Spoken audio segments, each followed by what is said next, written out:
स्नातक हिंदी प्रतिष्ठा द्वितीय वर्ष सेमेस्टर 3 कोर पत्र 5।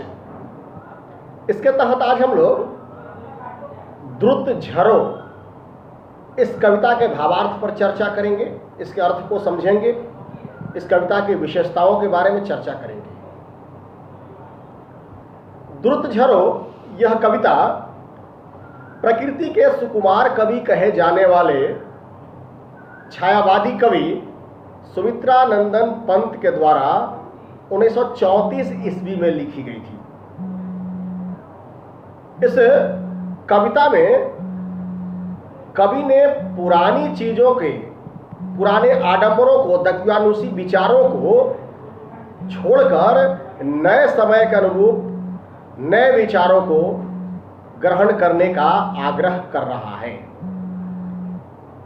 इस कविता के माध्यम से कवि ने अपने प्रिय प्रतीकों का इस्तेमाल किया है कविता में, और उसके माध्यम से अपनी बात को रखने का प्रयास किया है।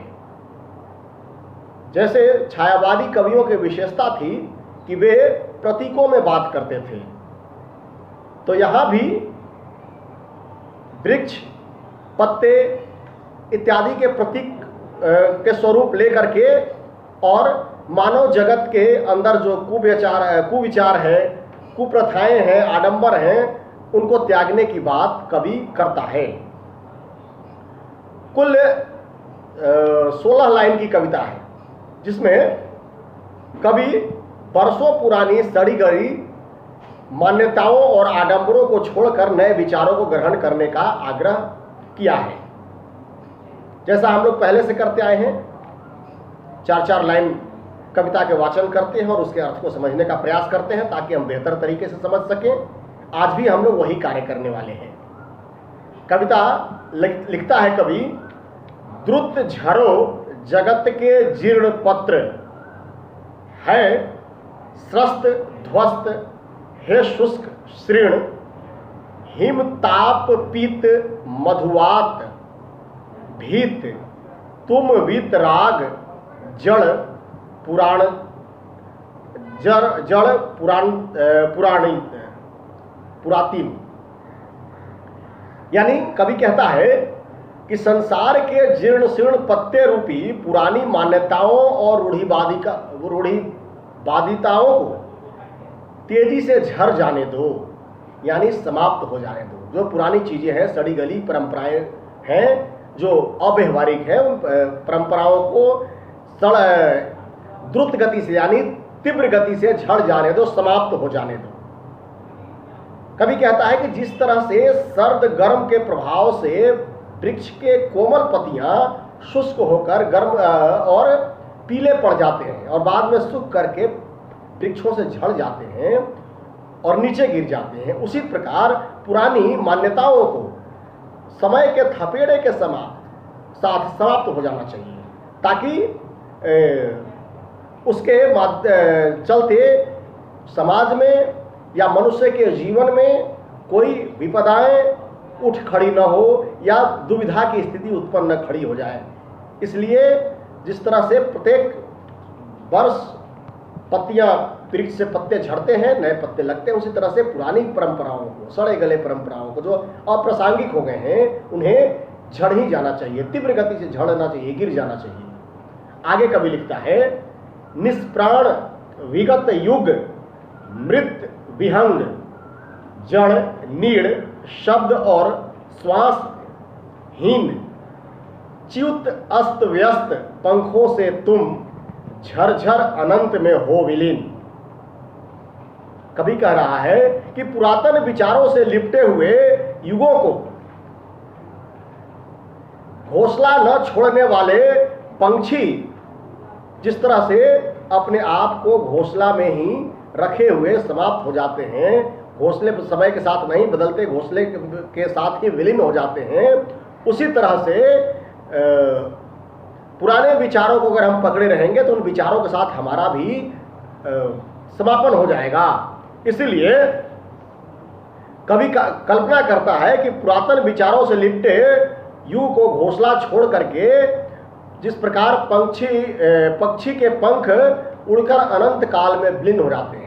यानी घोंसले में जब मृत पक्षी हो जाता है तो घोंसले से गिर जाते हैं, निकल जाते हैं और उसके पंख जो हैं झड़ के विलीन हो जाते हैं किसी प्रकृति में, अनंत में विलीन हो जाते हैं। उसी प्रकार पुराने युग की निष्प्राण मान्यताओं को अगर समाप्त नहीं किया जाएगा तो फिर वह कष्टकारी होगा। इसीलिए उनको भी विलीन कर देना चाहिए, पुरानी परंपराओं को छोड़ देना चाहिए। आगे कवि कहता है, कंकाल जाल जग में फैले, फिर नवल रुधिर पल्लव लाली, प्राणों की मरमर से मुखरित, जीव की मांसल हरियाली। कवि कहता है कि जिस प्रकार पुराने पत्तों को झड़ जाने के बाद कंकाल जैसे दिखने वाले पेड़ों में नए रक्त का संचार करती हुई लालिमा युक्त पत्तियों का नए पत्ते के कोपल लगते हैं और फिर प्राणों के अंदर से निकलकर उसमें हरियाली आ जाती है, यानी वो पत्ते फिर धीरे धीरे हरियाली का स्वरूप ग्रहण कर लेते हैं। उसी प्रकार जब पुरानी या जड़ता प्रदान करने वाले विचार या मान्यताएं जब समाप्त होंगी तो उसके बाद नए चीजों को, नए विचारों का जन्म होगा जो जीवन के लिए आवश्यक होगा। यानी जब तक पुरानी परंपराएं, पुरानी जड़ताएं हमारे अंदर से समाप्त नहीं होगी तब तक नए विचारों के वाहक, युगानुकूल विचारों के वाहक हम नहीं हो सकते। क्योंकि जैसे एक डब्बा में अगर कोई सामान पहले से भरा हुआ है, जब तक हम उसको नहीं खाली कर सकते तब तक उसमें दूसरा सामान हम नहीं रख सकते हैं। उसी तरह से जब तक सड़े गले दकियानुसी विचार, आडंबर हमारे अंदर जमे रहेंगे तब तक हम नए विचारों का ग्रहण नहीं कर सकते। आगे कवि लिखता है, मंजरित विश्व में यौवन के जगकर पिक मतवाली, निज अमर प्रणय स्वर मदिरा से भर दे फिर नवयुग की प्याली। कवि कहता है कि सुगंधित फूल कलियों से भरे संसार में मतवाली कोयल जो है वह क्या करती है, रात रात भर कुक कुक करते रहती है। माने कोयल की कुक सुनाई देती है, जो उसके अमर प्रणय के संगीत हम कह सकते हैं। वो कुक कर क्या कहती है, अपने अमर प्रेम की संगीत सुनाती है। उसके अमर प्रेम के संगीत स्वरूप मदिरा की प्याली जो है वह कवि कह रहा है कि वह प्याली नए युग में भर दो जिससे पूरे संसार मतवाला बन उठे। यानी फिर से नए विचारों का नए नियमों से बंध जाएंगे जिससे हमारे हित में होगा। यानी पुरानी चीजें जब समाप्त हो जाएगी तो जिस तरह से संसार में नित्य नवीनता के साथ अगर मदिरा की प्याली हम भर दें उससे संसार मतवाला हो उठेगा। यानी जब नए विचारों से युक्त चीजें हमारे सामने आ जाएंगी तो हम भी नए विचार से ग्रहण करके और उसमें रत हो जाएंगे, उसमें मतवाले हो जाएंगे। कविता इतनी ही छोटी है। अगर इसकी हम विशेषता की बात करें तो कवि ने कविता में अपने प्रिय प्रतीकों का प्रेम दर्शाया है, यानी जो प्राकृतिक प्रेम है। जैसे इसलिए हम लोग सुमित्रानंदन पंत को प्रकृति के सुकुमार कवि कहते हैं कि प्रकृति से उनको प्रेम है।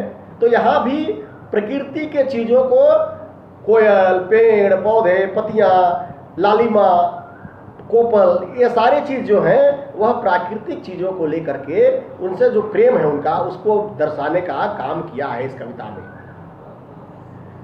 कवि पत्तों के माध्यम से, पेड़ के पत्तों के माध्यम से मनुष्य के पुराने दकियानुसी विचार और आडंबर त्यागने की बात करता है। पेड़ से पत्ते झड़ रहे हैं, उसी तरह से विचारों को भी त्यागने का आह्वान करता है कवि।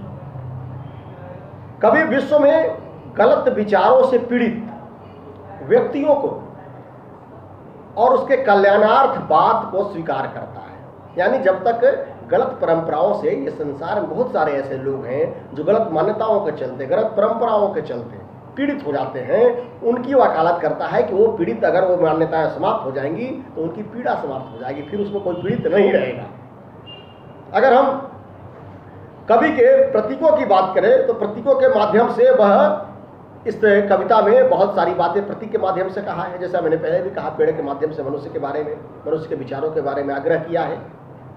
कविता की अगर हम भाषा की बात करें तो कविता में खड़ी बोली का प्रयोग किया गया है, खड़ी बोली हिंदी का, जिसमें तत्सम शब्दों का प्रभावी है, यानी तत्सम शब्द बहुलता जिसको हम कह सकते हैं, ज्यादा मात्रा में तत्सम शब्द का प्रयोग किया गया है। कहीं कहीं देशज शब्द भी दिखलाई देता है। कविता की अगर हम शैली की बात करें तो कवित छंद शैली जो है, ये छंद कविता, ये छंद जो है कवित शैली में है। अगर हम इसमें अलंकारों की बात करें तो उपमा, दृष्टांत, मानवीकरण आदि अलंकार इसमें परिलक्षित होते हैं। कुल मिलाकर अगर हम देखें तो इस छोटी सी कविता के माध्यम से कवि एक बड़ा संदेश समाज को देने का प्रयास किया है कि किस तरह से हम अपने पुराने विचारों से, पुराने यानी दकियानुसी, आडंबर, सड़े गले विचार, उनको त्याग करके नए चीजों को ग्रहण करके अपने जीवन को सही दिशा प्रदान कर सकते हैं, नए विचारों के आगमन कर अपने जीवन को संतुलित और विकसित कर सकते हैं। उसी प्रकार से जिस प्रकार से सड़े धूप और शीत को सहने के बाद पत्ते झड़ करके पुनः नए पत्ते लगते हैं पेड़ में और उसकी खूबसूरती झलक उठती है और एक नए तरीके से फिर वह वृक्ष सफर करता है एक साल तक, उसी तरह से मनुष्य के भी समय समय पर जो अप्रासंगिक विचार हो जाते हैं, अप्रासंगिक आडंबर हो जाते हैं, परंपराएं हो जाती हैं, उनको त्याग करके नए चीज़ों का अंगीकार करना चाहिए, स्वीकार करना चाहिए। इसी बात को इस कविता में कवि ने स्थापित करने का प्रयास किया है। आज के दिन इतना ही, फिर अगले क्लास में।